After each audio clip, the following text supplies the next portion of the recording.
We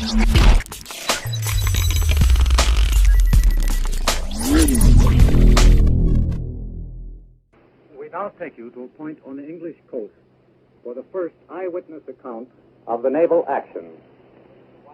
Stanley Richardson reporting. Scale military invasion operation in history. Now back to London. Area. No low-flying fighters came over to strafe us with machine gun fire.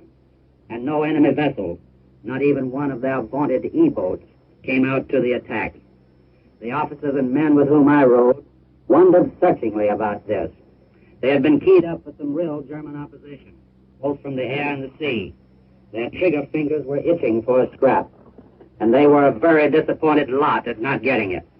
If the Germans weren't just too timid to come out, the only other ready explanation that could be advanced was that they were too busily engaged in coping with the Allied air attacks made on their shore establishments as a prelude to the actual landing of troops. In the area we covered, we could see hundreds of bombers and fighters shuttling back and forth, dropping their bomb loads and returning to England for more explosives to blast the enemy. We could see the big two-engined American transport planes, also in the hundreds, returning to their bases in the United Kingdom after dropping their airborne troops in France.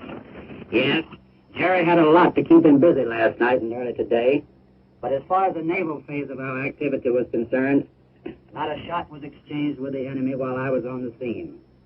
For that preliminary phase of the show, at any rate, it was all too incredibly easy. We left our patrol torpedo boat based in daylight to accompany the slower-moving light advance guard of ships which had to pave the way for the actual landing. One of our missions was to protect the Allied minesweepers, which cleared a wide channel straight to the enemy shore for our troop transports and supply ships.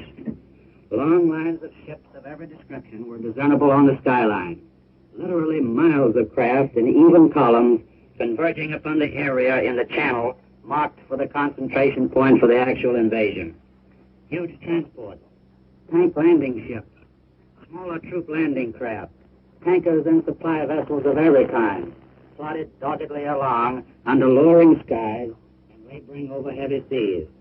You people at home would have been thrilled to the bone to have seen all these American men, American ships, and American supplies sailing calmly into the action for which they had been prepared and trained for so many months.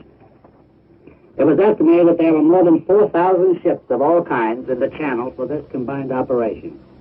By nightfall, we were nearing the French coast, and our watch tightened. But nothing happened.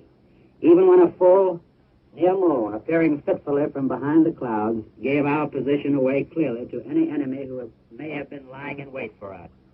Then the fast and heavy combat ships moved up into position. All aligned themselves in the bombardment area to loose a hail of high explosives to protect the troops moving into the beaches on their landing craft.